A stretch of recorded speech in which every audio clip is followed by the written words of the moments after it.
My name is Marcus Reed, and for 8 years I've lived on Maple Ridge Lane in a quiet subdivision that's equal parts manicured lawns and unspoken rules. I'm a 29-year veteran of the force, retired now, mostly, though I still pick up occasional consulting gigs and teach firearm safety at the community college. My garage has become something of an unofficial clubhouse for guys who used to wear the same badge I did. We don't get rowdy. We grill, we talk shop, we laugh about the old calls, and we keep the music at a respectful level.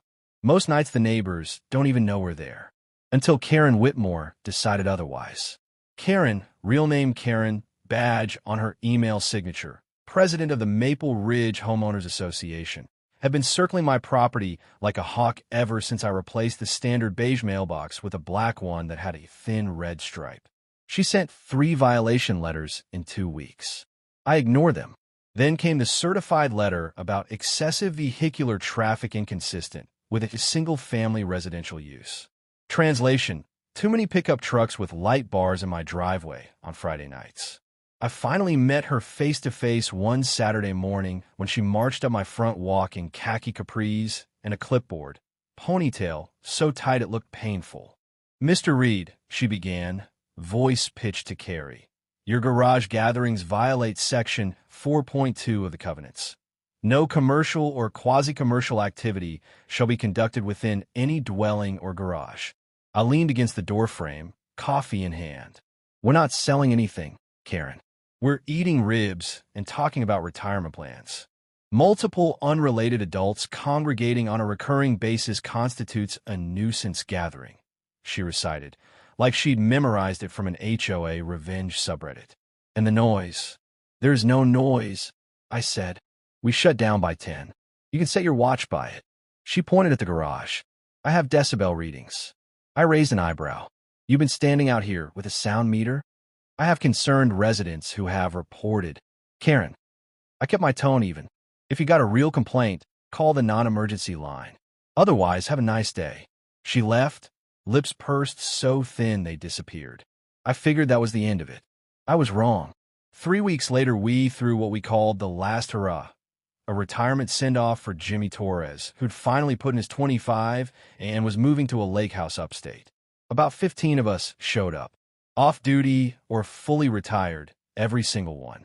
Guys I'd worked patrol with, detectives I'd traded war stories with. Even Sergeant Ruiz, who still scared rookies just by clearing his throat. We had brisket on the smoker, a Bluetooth speaker playing low country classics, folding tables set up inside the open garage, string lights I'd hung the week before. The bay door was up, the night was cool, and for once nobody was on call. Around 9:40 p.m., red and blue lights swept across the lawn.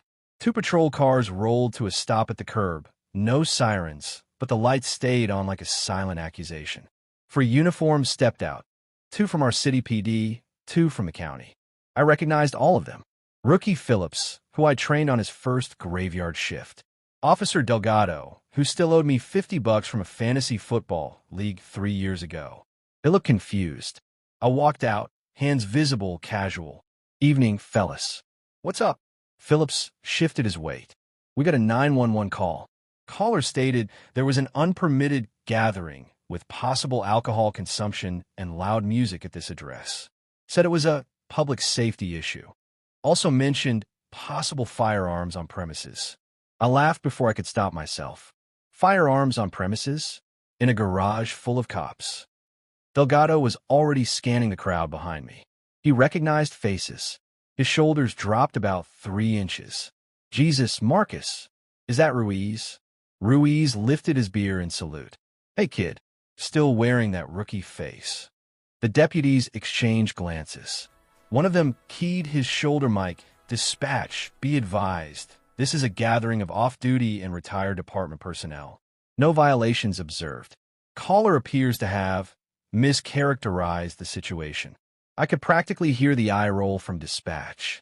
Phillips rubbed the back of his neck. She said, she being the complainant, that there were suspicious individuals in tactical attire. I turned toward the garage. Half the guys were still wearing their old department hoodies or ball caps.